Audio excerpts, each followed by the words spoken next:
Welcome to Pod Save America. I'm Jon Favreau. I'm Jon Lovett. And filling in for Tommy today, we're lucky to have with us in studio Hysteria's Erin Ryan. Thank you so much for having me. I'm delighted to be here, and it feels so weird to be back here. I know. It's like time has passed, but also has not passed. Erin, I think the last time you and I were in the studio together was when you and Dan and I covered the Kavanaugh hearings. Oh, yeah. And I was on the verge of 50 tears. years ago? My voice shaking with rage. Yeah, I remember that. Things have been going great since then. Yeah, things have been great. On today's show, Democrats need a better plan to fight inflation anxiety, Republicans get bolder about defying Donald Trump, and Fox News has a Valentine's crush on Canadian truckers. All right, let's get to the news. Let's talk about what's going on in the Republican Party, where the battle is on between old crow Mitch McConnell and old lunatic Donald Trump. New reporting in the New York Times and the Washington Post suggests that, actually, Trump may be losing his grip on the party, or at least some Republican leaders think he is. Jonathan Martin says that McConnell has been telling potential Senate candidates that, quote, Mr. Trump is losing political altitude and need not be feared in a primary, as the Senate leaders' lieutenants share polling data they argue proves it. And Michael Shearer and Josh Dawsey at the Post say that, quote, the former president's power within the party and his continued focus on personal grievances is increasingly questioned behind closed doors at Republican gatherings, according to interviews with more than a dozen prominent Republicans in Washington and across the country, including some Trump advisors. What do you guys think? Who wants to make the case that this is wishful thinking on the part of Old Crow and his pals? Trump's power is waning, they said, skulking behind closed doors, hoping no one catches them. Okay. Yeah, sure. All right. Great. You don't believe it? Maybe it's true, maybe it's not. These stories are not proof to me that Trump's power is waning. These stories are proof to me that there is a small, very limited, very weak group of people who hope that they can take advantage of the possibility that his power may be waning, but they don't know for sure. Yeah, cat's power is waning, say mice scurrying beneath floorboards. Like, unidentified mice would not come out from the floor. I also take issue with characterizing Mitch McConnell as an old crow, because crows are really, really intelligent and cool. And I think McConnell's intelligent and cool. He's not. Oh, you're right. You're right. Crows apparently recognize people's faces. They hold grudges. Which is that's also very Mitch McConnell. Yeah, they recognize, but they bring you presents if they like you. They bring you like. Really? Yeah. Wow, so that's he's nice. Anyway. I don't want a present from Mitch McConnell. But I do think that some of this is kind of media insidery, but I think some of the like Republican sources talking off record with reporters is a way to like source grease.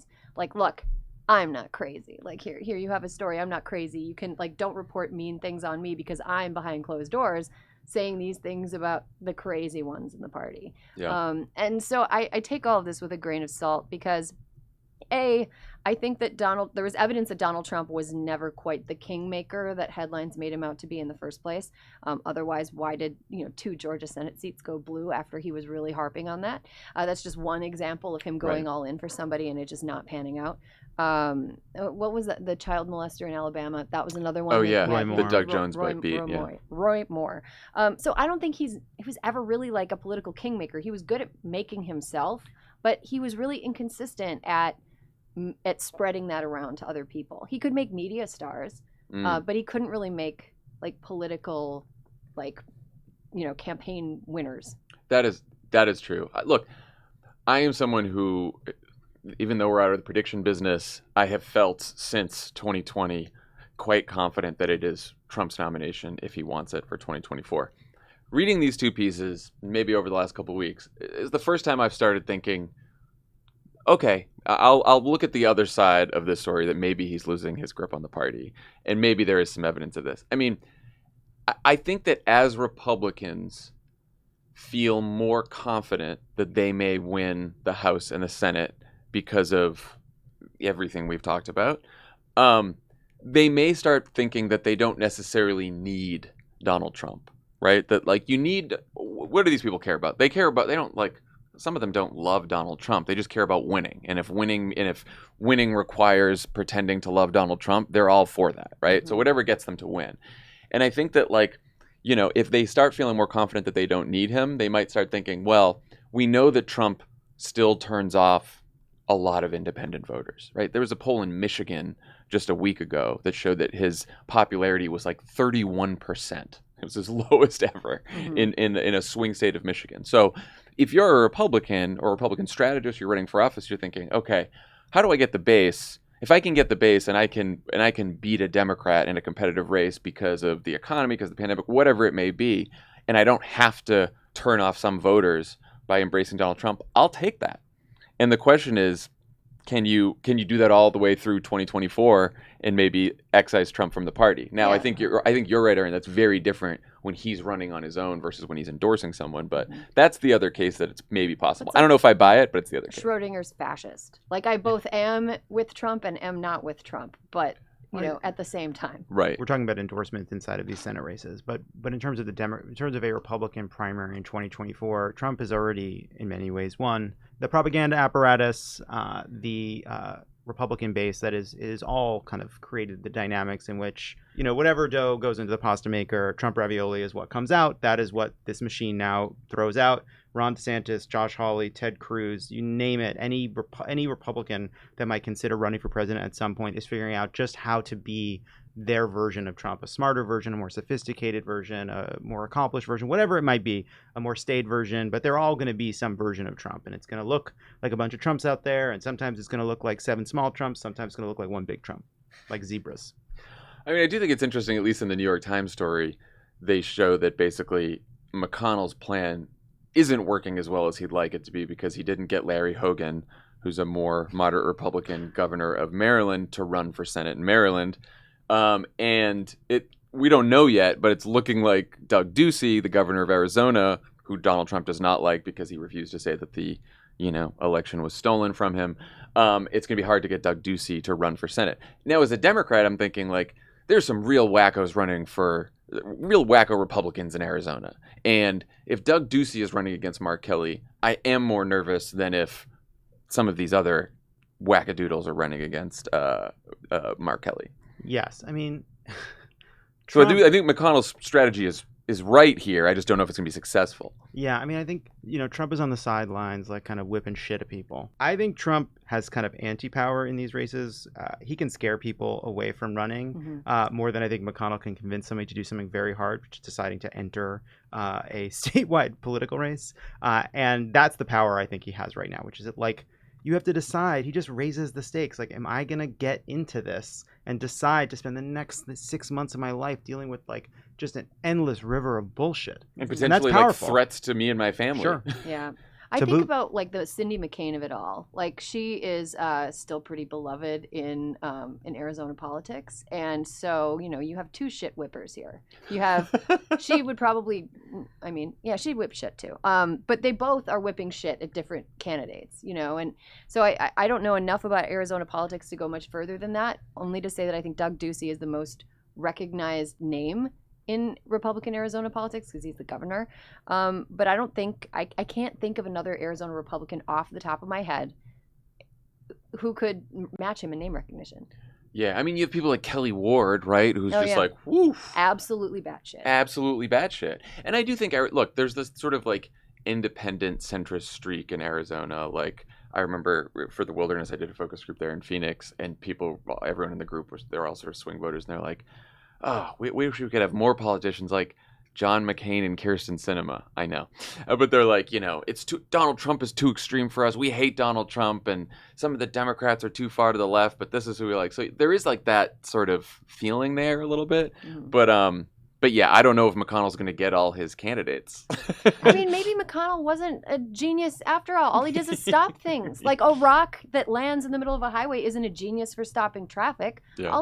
An obstructionist doesn't take genius to pull off. It just takes being an asshole. Senate majority leaders always look dumber than Senate minority leaders because the Senate sucks. But it's funny too. It's like, again, to the, like, is his grip waning? Like, the amount of concerted effort, like, Elaine Chow's calling you on the phone. You got George W. Bush. She was calling Larry Hogan's wife to try to pressure her to pressure him. George W. Bush is laying on that famous charm of his. And meanwhile, Trump just tweets, this guy thinks the election was a fraud, so I like him.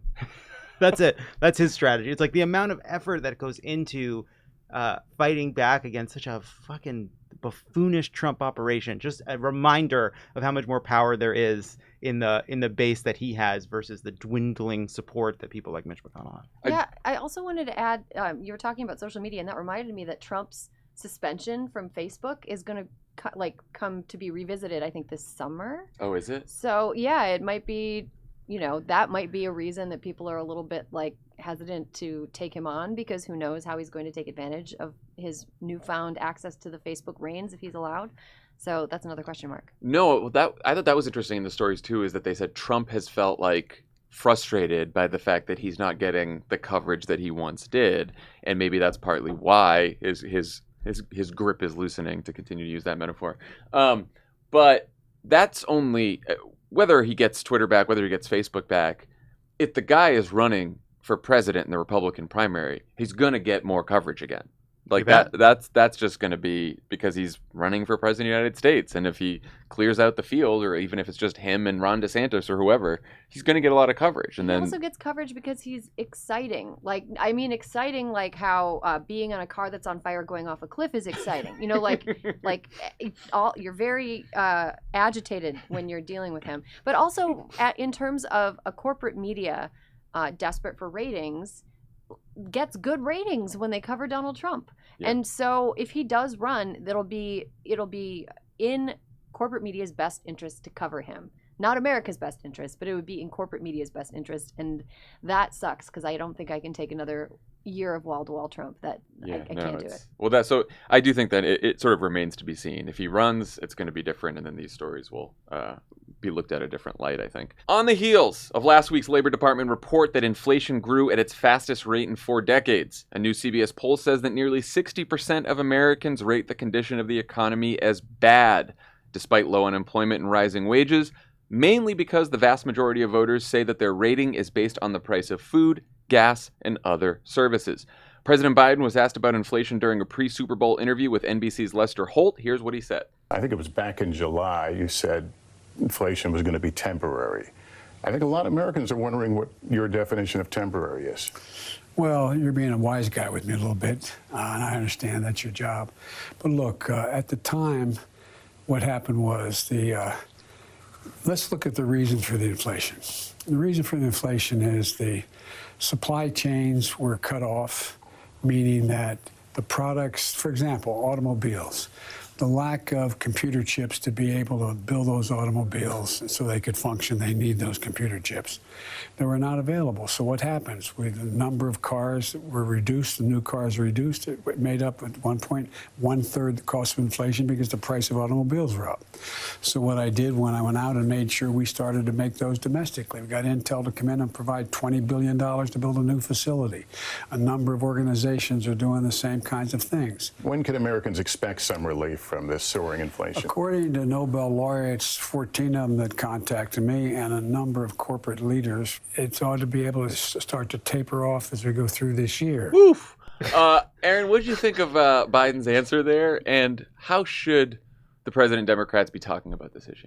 Well, it wasn't a good answer. It wasn't a good answer at all. It's sort of, I don't know, when he's deploying the noir slang, hey, wise guy over here. Real wiseacre. Yeah. Hey, giving me raspberries. Now say, what's the big idea? When he starts dropping that stuff, you know that it's not going to be really in touch with what people are going through now.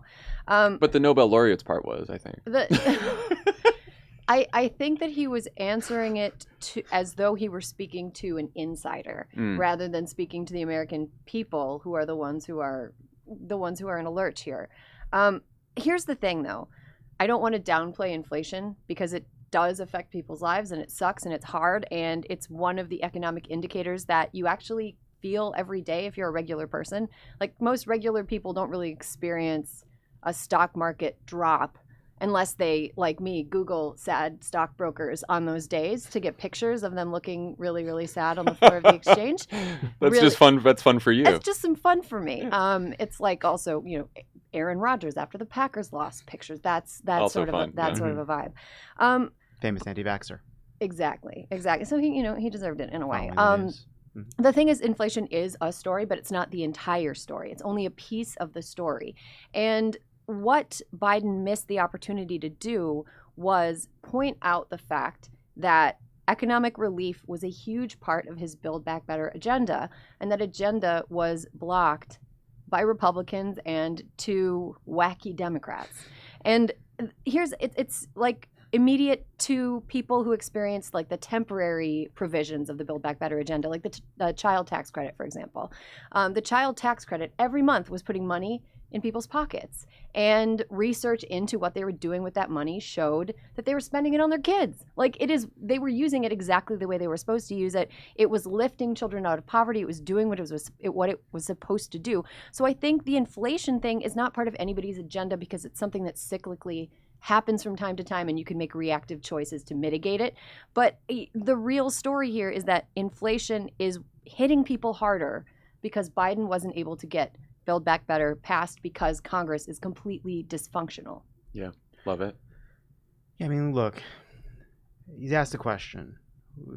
Inflation is the question. The framing of it doesn't matter. How Lester Holt framed it doesn't matter. He starts, at the time, what happened was, let's look at the reason. According to Nobel laureates, according to corporate leaders, it's a man on a train looking out at a window, looking out at America passing by, and there's no agency in it. He tries to get at things he's kind of doing to sort of address it in the middle, but it's all a bit muddled. And there's a kind of, I feel like, clean message. Let's set a timer for 60 seconds. Okay. I'd like to set a timer for 60 seconds. All right. And I'm going to do Here, I'm going to. And I want to be clear. I have my phone here. Take out a timer for 60 seconds. Wow. And I'm going to do a 60-second inflation message. Oh, look, let me just set it for a minute because it was set for 15 minutes for my COVID test. Negative. Same. And this is going to be, and I believe that this brings together the alpha and omega of Pod Save America, David Axelrod's advice and Dan Pfeiffer's advice. Oh, right? wow. Here we go. Okay, here we go. Start. This inflation is unacceptable. We've got giant corporations with record profits taking advantage of this once-in-a-century pandemic. They've never been doing better, but they see a chance to squeeze people because they've gobbled up all of their competitors. They're padding the prices and hoping we just take it. So we're taking them on. We're going to manufacture more products in America so we have more jobs in America and less dependence on delicate international supply chains. When one boat gets stuck in a canal in Egypt and all hell breaks loose, we're going to fight these mega mergers that make a few executives rich but raise prices for the rest of us. And we face a lot of opposition from my Republican friends, getting to Erin's point, but we passed a big relief bill to put more money in your pockets. Right now, Republicans in the Senate are stopping us from doing more, to tackle higher prices, to help with child care, to extend the child tax credit, but I'm still fighting. We're beating the pandemic. We're creating jobs faster than anyone predicted. Now we have to make sure folks don't feel like they're taking a pay cut because the price of gas or meat is up because you work too hard to see all your money go not as far at the gas station or the grocery store. And that's what I wake up thinking about, and that's what I go to sleep thinking about, and it's no malarkey. 8 seconds to go. 8 Wow. seconds to spare. I feel like something like that is in the ballpark. Yeah. Yeah. I think How about something active? Well, I think the important thing there was it is active, and it goes to Erin's point as well, which is especially look this, and I don't want to just pick only on Joe Biden here. This happens to presidents, this happens to senators and members of Congress in both parties when you've been in government for a while, and particularly when you're in the foxhole and you've been criticized for stuff. What you want to do is be on the defensive and explain your way out of something. Always a bad idea. Terrible. Your job is not to narrate what's going on in the country necessarily. Your job is to say that you're going to fix what's going on in the country, or at least say that you're going to fight as hard as you can to fix it. Not only Joe Biden, but every single Democrat in the country needs to start thinking about every time you get a question, how to draw the contrast with Republicans. Here's what we're going to do. Here's what they're doing. Or here's what we're going to do. Here's what they're blocking. Right? Like that's the whole, and feel people's pain while you're doing it too. And don't tell them that like, don't worry, the Nobel laureates told me that it's going to be fine later. And You can talk to them on your text chain with the Nobel laureates. Let me tell you, I'm in touch with the Nobel laureates. They got it covered. I wouldn't worry too bad. It's the Nobel laureates think it's only be a couple more months. But the other thing about it's so frustrating because like there are actual, I think, reasonable times to be more like you're talking to insiders, right? There are interviews that Joe Biden will give. There are moments at a press conference where it might make sense to give a kind of more insidery answer just to give his actual perspective, let something a little bit less on message. The Super Bowl pre-interview is not the place for computer chips and here's what happened last year. It's like, Right. You get it. You understand why it's important. You feel that you relate to the people going through the pain and here's what we're doing to fix it. Like just a super simple kind of he knows how to do that. It just was a kind of Yeah, I think that Democrats do better when more people are paying attention.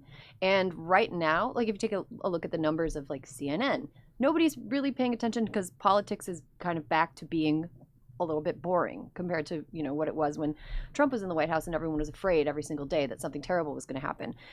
This was an opportunity for Biden to get people to pay attention to him and to pay attention to what he's doing. I think a lot of people are just kind of sleepwalking through this administration because they're busy taking care of their own lives and it's not fireworks all the time. Yeah. And he missed an opportunity to, and I hate this, but he missed an opportunity to go a little bit viral. If he would have done what you did, maybe not talk so fast. He could have taken more than a minute because he wouldn't have had like a timer right I felt the timer. Yeah. Yeah, you had like a Micro Machines guy cadence kind of. It's my nature. But, if he would have taken that opportunity to just be like, I'm going to be grandstanding Joe and really reach through the camera to the audience, I think it really could have been a moment for him. I think he's also uniquely equipped to do this, right? Like there's two different versions of Biden you get. There's Senate Joe and then there's Scranton Joe. And I think that Scranton Joe, sometimes he can tell stories about it and whatever it goes on. But it's in this moment, that's actually what he needs is to like really identify with the struggles of working people in this country. I mean, the New York Times did a focus group. Margie O'Mara, who's a Democratic pollster, conducted it, and it was 12 Democrats and independents. And they were asked about the state of the economy. And, the words they used, they asked for like one word to talk about the economy: scared, sad, ripped off, annoyed. Everyone complained about prices. When they were asked about the federal government, they said that politicians in both parties are all talk and no action on this issue. Now, obviously, you hear this a lot from voters, but I think sometimes we forget that all the stuff we're talking about, the insidery conversation, sort of misses that most people in this country, most voters in this country, most Democratic voters in this country are just thinking about like how to get by. And if prices are high and their wages might have risen, but most of that increase is eaten away by inflation, that's tough, and that's what they're thinking about all the time. Yeah, and I do that. People should read that piece in the Times because I think that there's this sort of,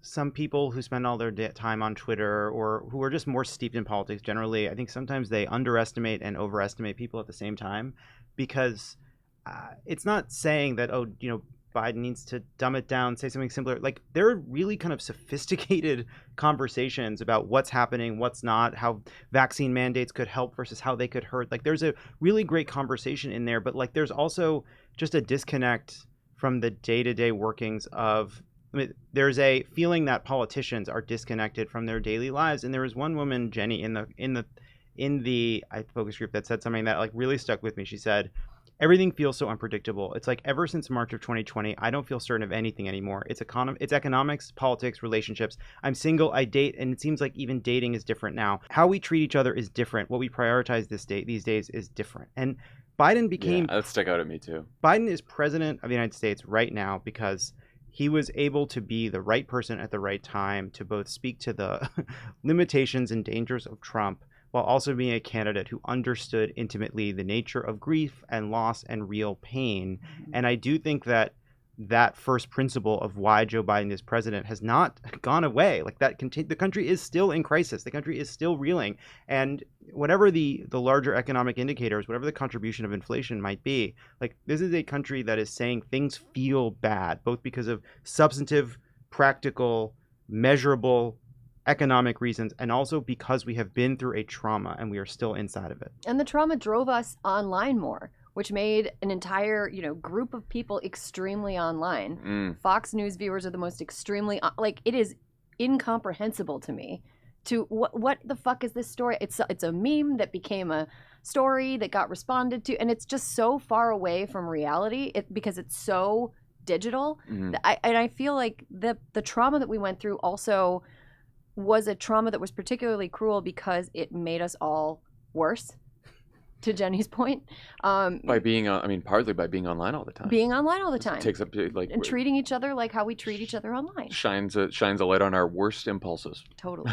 Lovett, you mentioned this in your answer, and Dan Pfeiffer had some advice on this in his latest message box, which is the Democrats should point out that, quote, while American families are struggling to make ends meet, corporations are reaping record profits. But Politico points out that one reason Biden might not be embracing this message is because a number of liberal economists don't believe that corporate greed is causing inflation and say they would call Democrats out if they say that. Erin, what did you think about that? That is talk about an insidery conversation. Like, holy shit! I Oh, no. pulled up. I Googled highest paid CEOs as I was prepping for the show, and I came up with a website on the AFL-CIO's website. Like, this is a way that unions recruit by being like, look at how fucking much money these people are making. Hundreds of millions of dollars to run companies I've never heard of. RH. What is RH? I don't know, but Gary Friedman is getting paid $178 million to run it. Sounds like he's pretty good at it. He's not $178 million. Nobody's $178 million good at anything. I feel like, you know, to borrow a Mitt Romney quote, corporations are people, my friend. At least at the top of the corporation. That's a person who is making a fuckload of money and who is answering to shareholders instead of their employees. You know, they're cutting the quality of life for people that work for them in order to pad their own pockets and in order to enrich shareholders. And that's a message that, I mean, look, I think I'm pretty regular, but as a regular person gets me pretty fucking mad. As it would most people. Like, look, you don't have to go out there and say 90% of inflation is caused by corporate greed and consolidation, if that's not true. No one's saying to say that, okay? But like this happened a month ago. There was like a couple days where people on Twitter spent a couple days yelling at the New York Times for writing about some guy who complained that he was spending too much on a Chipotle burrito. And it's like, you know, maybe like the guy was a small business owner and so he was wealthy enough that he shouldn't have been complaining about the burrito. Who the fuck cares? But it's like, why wouldn't they just yell at Chipotle for raising prices even though its CEO got 137% pay raise after a year of record profits? Like, I get that Chipotle can't do much about higher beef prices internationally, but like they don't have to give raises to their executives when they're charging working class customers more for food. And the only politician I saw point that out was Bernie Sanders. That's it. Like, everyone should be talking about that. Yeah, MSNBC compiled, basically, I think what's happened, and stepping back, is that inflation has been sorted as a political problem, and anything in this country sorted by the mainstream press as a political problem is something where either Republicans win or Democrats lose. Like, those are the kind of two options, and so it is the problem for Democrats to sort out. MSNBC gathered these sort of quotes from financial executives at companies, and they said things like this: "We've been very comfortable with our ability to pass on the increases that we've seen at this point." That's from Kroger. Very comfortable. And we would expect that to continue to be the case. What we're very good at is pricing. We have found ways over time to recover that in our margin line, and that is certainly the focus right now as a business. Kellogg, very, very strong performance, mostly driven by price. So all of these companies are being very explicit. Whatever's going on in the market, they are passing on higher prices, whatever. They are reaping, they are keeping their profits incredibly high by passing 100% of the costs on to consumers. Whether or not you can point to corporate consolidation, it is absolutely true that one trend we have seen over many years is that when corporations gobble up their competitors, they are able to work people on price and maybe take advantage of an opportunity like this where there is as much competition. They know they can blame the supply chain. They know there's no one else that's going to force them to keep their prices low. So some people are so smart they get stupid. Yeah. And it's like, come on. One other option for Democrats on the economy is to do more to help workers organize. Employees at the Amazon warehouse in Bessemer, Alabama will soon hold a second vote as to whether to form that company's first union. Workers at a few Starbucks locations have recently voted to unionize. There's even a push to organize Capitol Hill staffers, and the White House released a plan last week that detailed several steps to facilitate union growth within the federal government and in the private sector. What do you guys think? Are Democrats giving the labor movement enough attention? What else should they be doing? Are there any downsides to going all in on this issue? What do you think?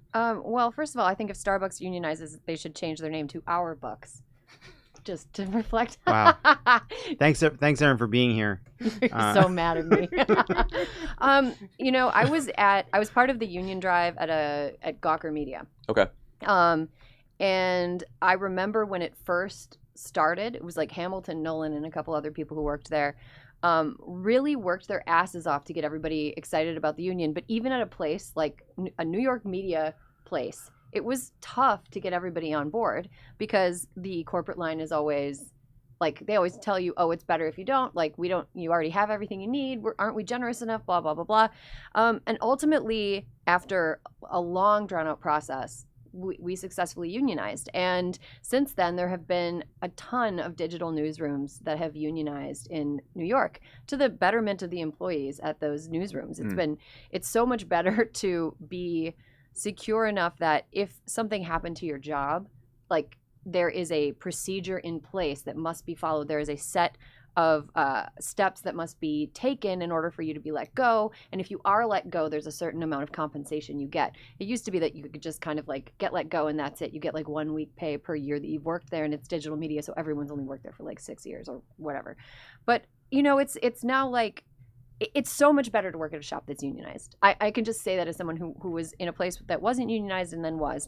I think that the thing that is standing between an average workplace and a union is corporate rhetoric, that it's not a good idea. It's also a ton of work. I'm not trying to downplay the value of joining a union, but it is a lot of meetings. Yeah. It is a lot of meetings, a lot of really long, boring meetings, a lot of meetings where you have to sit down with your boss and your boss tells you a bunch of stuff that you don't know if it's true or not, and it leaves a really bad taste in some people's mouths. I know Alyssa had to sit on the corporate side, Alyssa Mastromonaco, during the Vice union negotiations. And she said the whole thing made her feel real icky inside.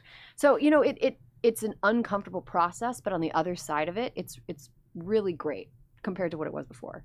I think the politics have shifted as well. Like, only 10% of American workers currently belong to a union, but a whopping 68% of Americans approve of labor unions, which is the highest measure that Gallup has tested since 1965. And 48% of workers say they join a union if given the opportunity. So even that delta between only 10% are part of a union, 48% said they would join a union is, and I think that Democrats should be out in front of this issue more. And to the Biden administration's great credit, it has been. I mean, even the Biden administration issuing a statement about the Bessemer organizing process was unusual for a president to do. Yeah. I mean, look, I think you draw a direct connection with the decline of unions and the decline of power workers have in their workplaces. And I think those fed on each other. I think Republicans have for 40 years led a concerted effort to attack unions, right to work, other kinds of attacks on the ability of workers to organize. And as we look at ways in which corporate power has accumulated, companies have consolidated, it has taken power away from consumers and it has taken power away from workers, and unions are a way that people can get that power back. Yeah, I think we've also seen in recent years a lot of examples of people losing a coveted union or having a coveted union weakened, like in public sector workers in Wisconsin, for example. Yes. When Scott Walker became governor, that's one of the first things he did. And after working with the protection of a union for a really long time and then having that weakened, like that was a loss to teachers. That was a loss to people who were working in public sector in Wisconsin. And I think that there are just really recent examples of people being like, wait a minute, I want that back. So private sector workers wanting to unionize maybe is a sort of like funhouse mirror reflection of what Republicans were trying to do in states where they just kind of took the reins of the democracy lab. The presenting sponsor of this episode of Pod Save America is Simply Safe Home Security. Have you ever wanted to know what's happening at home when you're not there? Sure. I'm a big fan of the new wireless outdoor camera from Simply Safe. It lets you see what's happening outside right from your phone and alerts you when anyone approaches, so you always know who's there. Lovett has Simply Safe, and now he uses the new wireless outdoor camera on his phone to check what's happening because he just spies on Ronan, basically. When Ronan's in the yard? Yeah, he just wants to catch coming and going. I'm just doing this to I'm hopefully get Lovett in trouble. Okay. Yeah, so we'll see. We'll see if Ronan listens. Yeah, right. See if Lovett listens. He's got a lot of Who things knows? going on. Either of them listen. Anyway, Lovett's spying on Ronan. Simply Safe has everything you need to know to keep your home safe, from entry and motion sensors to indoor and outdoor cameras. Simply Safe is monitored 24/7 by professionals ready to dispatch police, firefighters, or EMTs to your home. Simply Safe is less than $1 a day, and you can set it up in around 30 minutes. Lovett set it up no problem. Oh. And now it's incredibly easy. He's used it for years, and he feels very safe. There are no long-term contracts or commitments. You can customize the perfect system for your home in just a few minutes at simplysafe.com/crooked. Go today and claim a free indoor security camera plus 20% off with interactive monitoring. Go to simplysafe.com/crooked. Pod Save America is brought to you by Indochino. Whether it's finding a signature color, wearing a more flattering cut, or getting a new statement piece, the right detail can take your wardrobe up a notch. This year, let Indochino take care of your 2022 style edit. You can customize everything from suits and shirts to chinos and bomber jackets at prices more affordable than you might expect. We all know about Indochino here. Long time friends. But I was just at a wedding over the weekend, and of course, I wore an Indochino suit and I wanted my very best suit. Of course, I hadn't worn a suit in a long time. I can't remember the last time I had worn a suit because I haven't been many places in the last couple of years. And I was like, the best suit I have that I love the most is the one I wore to Tommy's wedding, which is this great Indochino blue suit that I wore to the wedding. I think there's a 50% chance that's the last time I wore a tie. Actually, I don't think I wore a tie, Tommy, so I take that back. Yeah, I don't think I did. Yeah, so I don't know when I wore a tie. There you go. But Indochino is fantastic. They offer completely custom fitted suits, shirts, casual wear, and more at surprisingly affordable prices. Get a wardrobe personalized to your style and taste without spending a fortune. Every piece is made to your exact measurements, and you can customize every detail. The best part, Indochino suits start from just $429 and shirts from $79 with all customizations included. Give yourself a style edit that sets the tone for the rest of the year with Indochino. Get $50 off any purchase of $399 or more by using promo code CROOKED at Indochino.com. That's $50 off a purchase of $399 or more at INDOCHINO.com. Promo code CROOKED. Pod Save America is brought to you by AG1. What if I told you, Dan, that you could get 75 high-quality vitamins, minerals, whole food source, superfoods, probiotics, and adaptogens in a single scoop of mythical green powder? Why is it mythical? I don't know. That's a great question, though. Fantasy can become reality with AG1. AG1, Tommy's a huge fan of AG1. He's been taking it forever. Now, doesn't he look like someone who takes AG1? Yes. Just a specimen.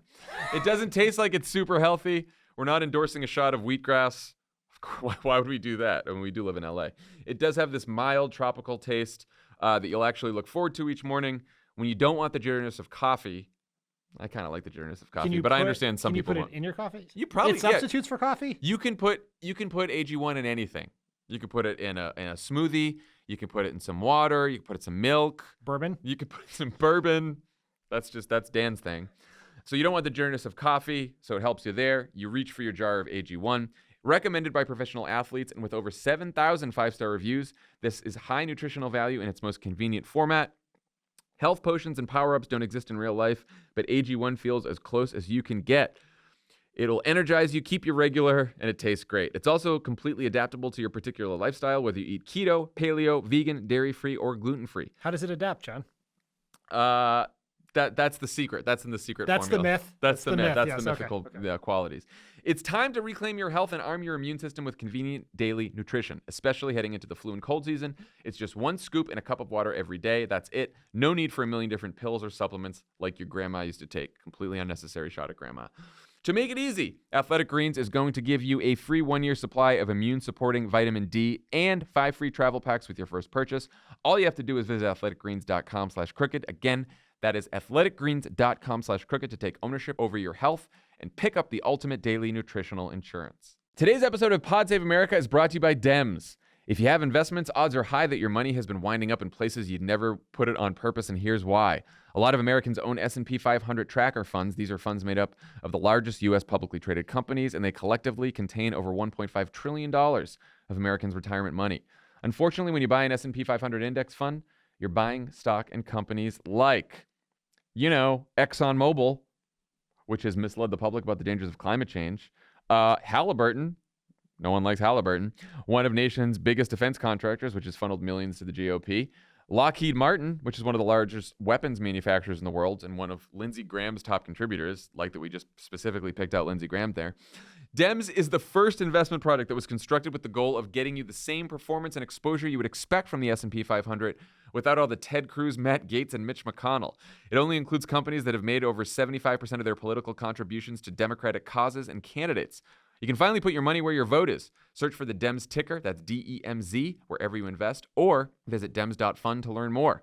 Investing involves risk. Principal loss is possible. Carefully consider the fund's investment objectives, risk factors, charges, and expenses before investing. This and additional information can be found in the fund's summary or full prospectus, which may be obtained by visiting dems.fund. Please read the prospectus carefully before investing. All right, before we go, we want to celebrate Valentine's Day by talking about the cross-border love affair between Fox News hosts and Canadian anti-vax truckers, who've now spent 3 weeks protesting the life-saving inoculations by blocking major roadways and bridges across the country, wreaking havoc on the lives of other Canadians, their economy, and the global supply chain. On Monday, Prime Minister Justin Trudeau invoked emergency powers to quell the protests, and at one of the sites in Alberta, police arrested 11 people with guns, body armor, and a large quantity of ammunition. There have also been sightings of swastikas and Confederate flags. But none of this has stopped American right-wing media from praising what the chair of Ottawa's police board is calling, quote, a nationwide insurrection. According to Media Matters, Fox News has devoted nearly 15 hours of coverage to the story over the last few weeks. The Canadian trucker convoy is the single most successful human rights protest in a generation. The Canadian truckers are heroes. They are patriots, and they are marching for your freedom and for my freedom. Out-of-touch provincial governments, drunk on their own power, thought that they could keep Canadians subdued with these COVID rules forever. But they were wrong. You know what's going to happen? All hell will break loose. That will be the government starting a fight. People may die. What we want is what God gave us, freedom. That's what this is all about. And God bless those truckers for standing firm. What do you think's going on here? Why is Fox so excited about these protests, Lovett? First of all, it is amazing how they can just, with no information, just be like, these out-of-touch provincial bureaucrats. You don't know the fucking anything about Canada. Name 2 provinces. Yeah. Unbelievable. Name the bureaucrats. It reminds me a lot of what happened when they decided that, Fox News just decided to sort Queen Elizabeth and Prince Philip as Republicans and Meghan Markle and Harry as Democrats because Meghan Markle is black. Like, that's it. They're Democrats. Those are Republicans. We're on the Queen's side. Old. And they're Yeah. old Black. and they're white. They're old and white. Yeah. They're old white. They're us. Meghan Markle's them. Let's go. It's just Harry's a redhead. That counts. just out of control. Out of control. No, it's just, look, they're just same thing we were talking about earlier. It's a little boring down here, so I don't know. Let's fan the flames of hatred and outsource, and let's export some of our worst qualities to Canada. Let's get Americans all riled up. Let's get Americans donating to this caravan up there in Canada, and let's just make some entertaining, hate-filled nonsense for our aging American audience. Yeah, I say this with love because I do love Canadians. I think they're great. Canada's a beautiful country. But you know how, have you heard the phrase, it's America's hat? And we've got head lice. You know, like, it's America's hat and our hair is full of lice, and it is... Look. Anyway, it is... I don't think they appreciate it whatsoever. Canadians overall tend to be a little bit more compassionate, I think, than a lot of Americans. Also, the thing that really gets to me about this is just the strange bedfellows of these pencil-necked Dartmouth College Republicans trying to get in bed with these, like, truckers. Like, we've got Tucker, or should I call him Trucker Carlson?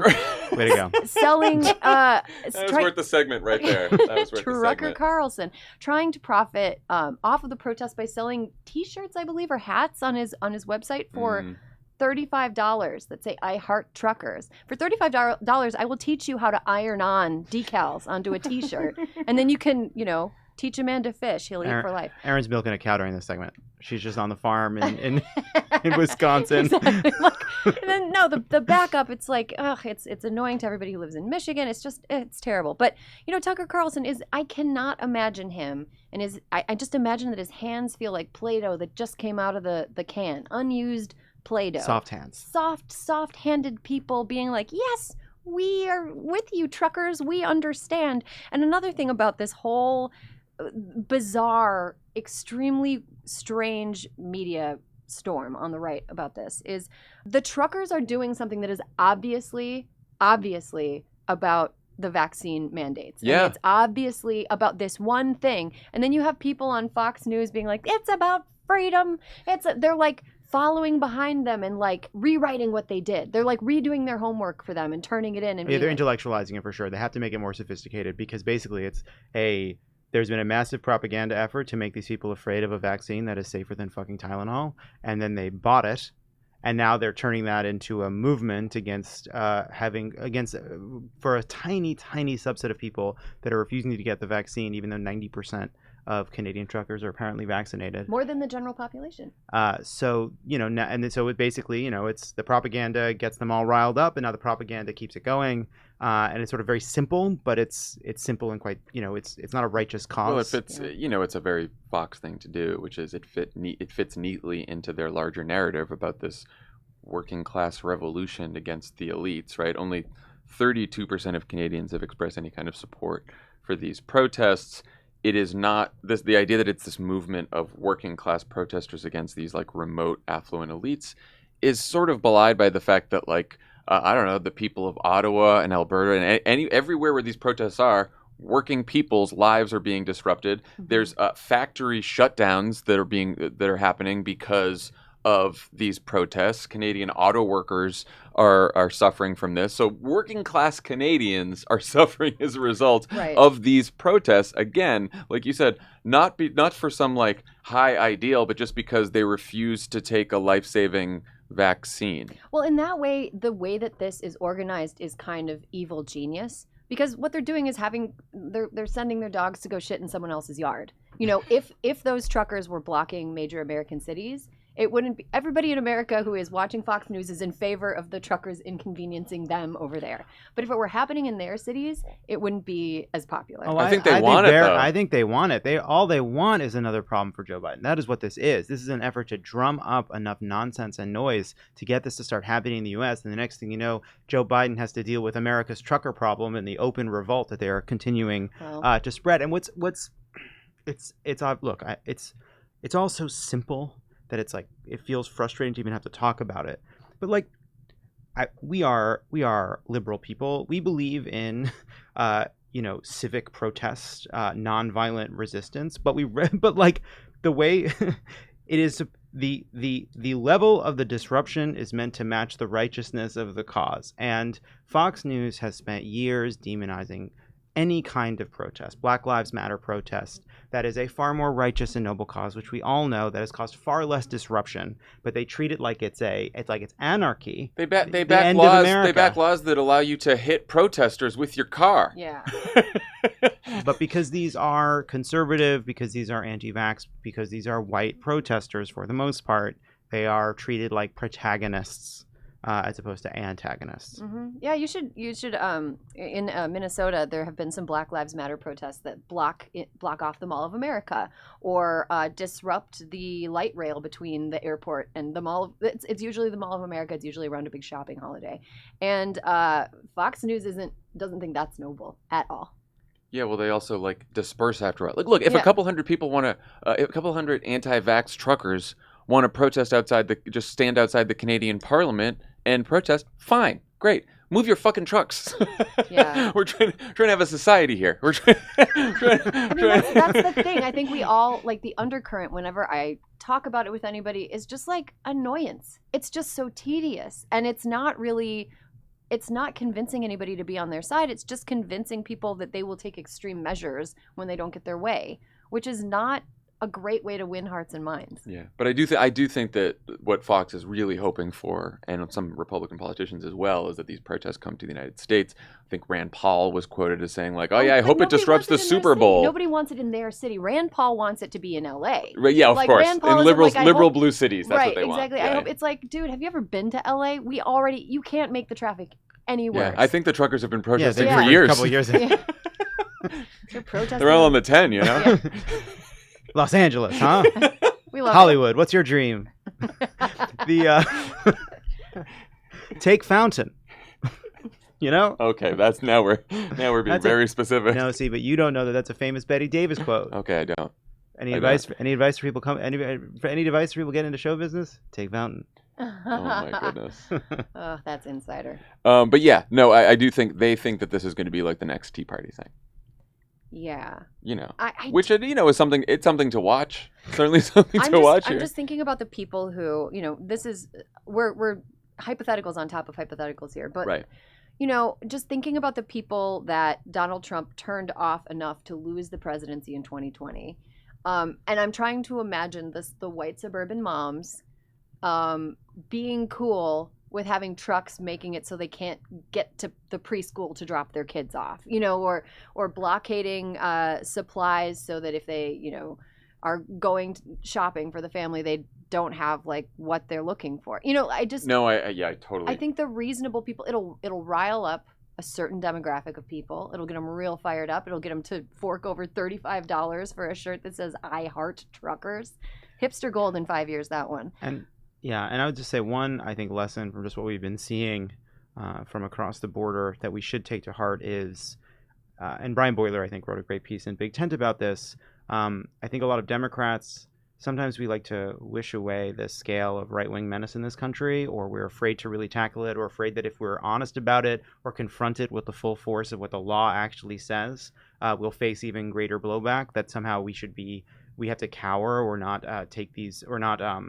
apply the law fairly to right-wing vigilantes. And I hope there's a lesson in the fact that, like, this doesn't end on its own, right? You have to actually make clear what you stand for and not be cowed by right-wing menace. Yeah, I mean, they tried to kidnap the governor of Michigan. They stormed the Capitol. They're not playing around here.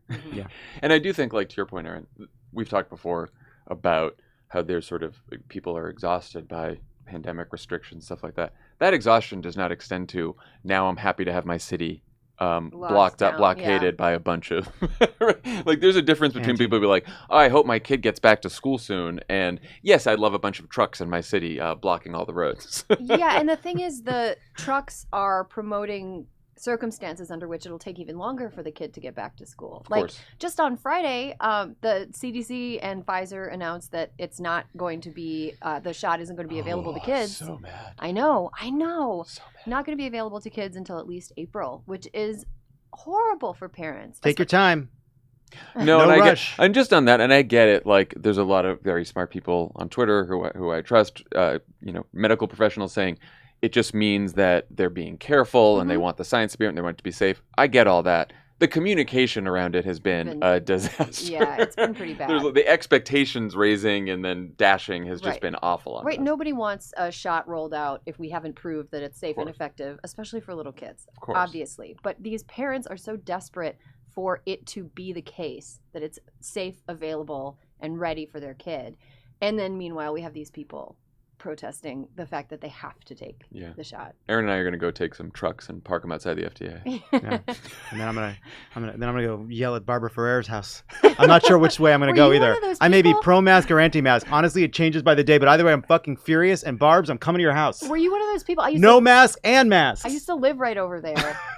And I thought I recognized one of those shouting voices. It was you. It could have been me. It could have been me. Pod Save America is brought to you by Just Egg, a company that's cooking the best omelets you'll have all year, all while changing the world one egg at a time.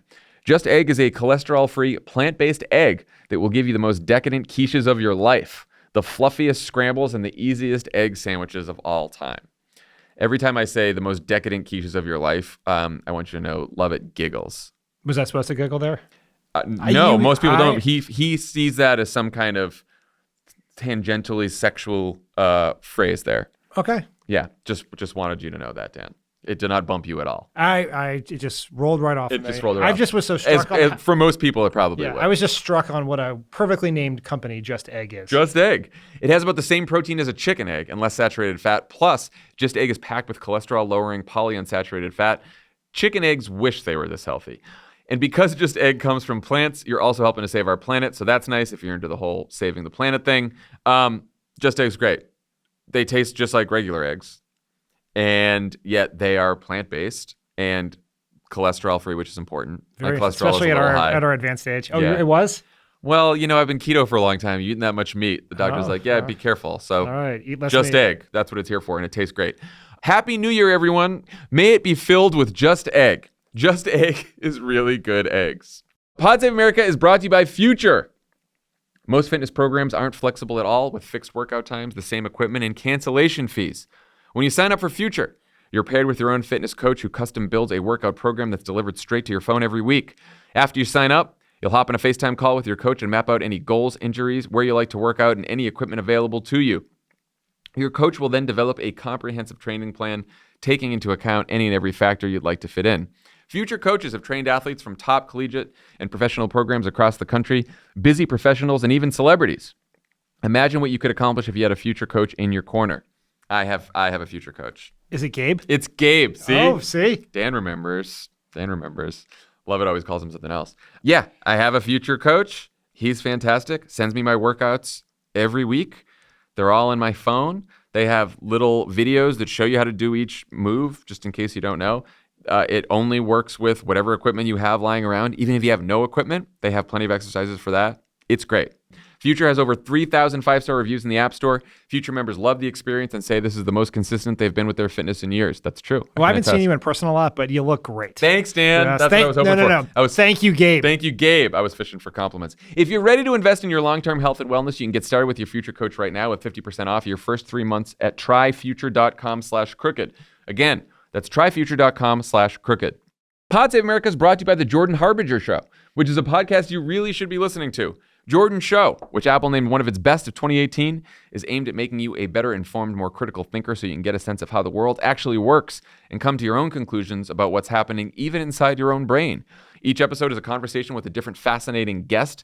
And when I say there's something for everyone here, I really mean that. In one episode, Jordan talks to a hostage negotiator from the FBI who offers techniques on how to get people to like and trust you, which sounds useful and disturbing at the same time. Do you think the fact that hostage negotiator is backed up by a heavily armed SWAT team may have been helpful in that situation? That's the advice they give you. You should have your own SWAT team. You don't have to listen it doesn't seem smart to me, but there's some other great episodes. Danny Gold, breaking news from the underworld. Daniel Levin, how to find a missing person in the Middle East. Jordan's always focused on pulling useful, practical insights out of his brilliant guests. We're not talking about pop psychology or wishy-washy self-help stuff here. The episodes are loaded with bits of wisdom that you can use to legitimately change your mind and improve your life right away. We really enjoyed this show, and we think you will as well. There's just so much here. Check out jordanharbinger.com/start for some episode recommendations, or search The Jordan Harbinger Show. That's HARB as in boy, IN as in Nancy, GER on Apple Podcasts, Spotify, or wherever you listen to podcasts.